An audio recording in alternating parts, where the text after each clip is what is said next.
Hi everyone, it's Mads from Diamond Leather and today I'm here with Brian Tatler from Diamond Head. How are you? I'm well, thank you, Mads. Good. So, we are in Aberdeen tonight. Obviously you're on tour with Saxon at the minute, so how's that been going for you? Yeah, great. Saxon's, a classic rock band, sort of like ourselves, except they kept going and kept making albums year in, year out, and they've built up a huge following. So we've been all across Europe with them. I think we did 19 or 20 dates in Europe, and then there was a little 2-week gap that we were all grateful for because we were all, tired after all those dates. And then here we are in the UK. We've just done 8 dates. We did 6 on the trot, 1 day off, and now there's another 6 on the trot. And we're here in Aberdeen. But it's going great. It's a really good match. The crowds have been very, very good.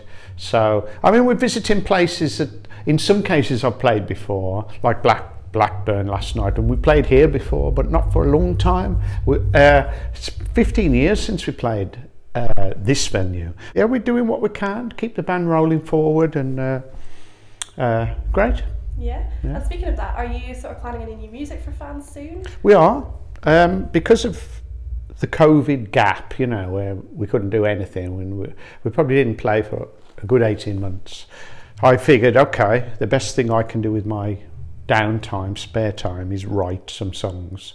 I've got a little studio in the house, so we prepared a lot of material, and we've done some rehearsals, gone over the drums and arrangements, but then we've run into festivals and tours, so we haven't looked at that for about 6 months maybe, but that is the plan, once things quieten down, to get the drums down, and then we can build on top of the drums. But we would like to do another original album. Yeah, that would be good. So obviously a lot of people might know that Metallica are Diamond Head fans, and they've covered, Am I Evil and things like that. So how does that feel for you, to think of that? Well, it's been going on for a long time. So at first, back in 1984, I didn't think it was going to be such a big deal because they were on a small label called Music for Nations, and they'd only been over to the UK to play the marquee and things like that. So to me, they were still Lars's band, because we knew Lars, but I'd never met the others. And they covered Am I Evil? And we just thought it was very, very flattering, and they'd done a great job. But I didn't expect them to become the biggest metal band of all time. Yeah. And for the income that sales of that song on their records would generate, I had no idea that it would help provide me with income for years and years to come. So it's been an incredible bonus, if you like, for Diamond Head, and especially for myself and Sean as the writers.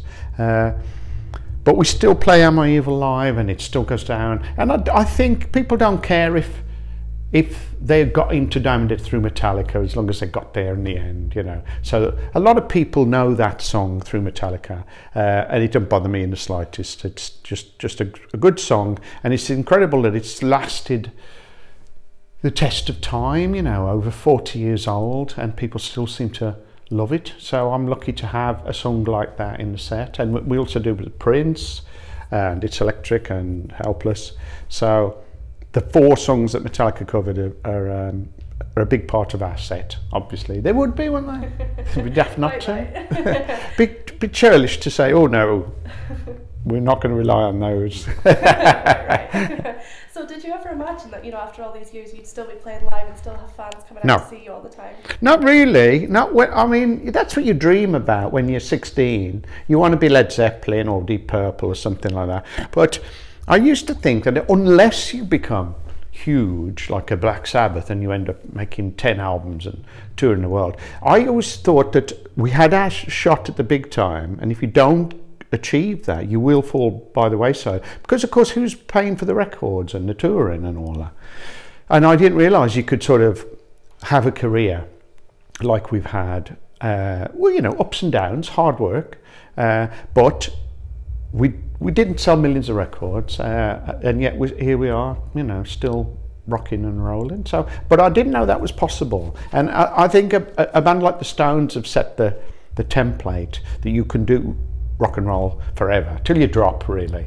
But in the 60s, that hadn't been done before, had it? Bands normally had a few hits, and then they would move on, you know, split, or the fresh faces would come and eclipse the guys who were in the charts at the time. Yeah. Okay. Interesting, isn't it? It is. Well, thank you so much for chatting tonight.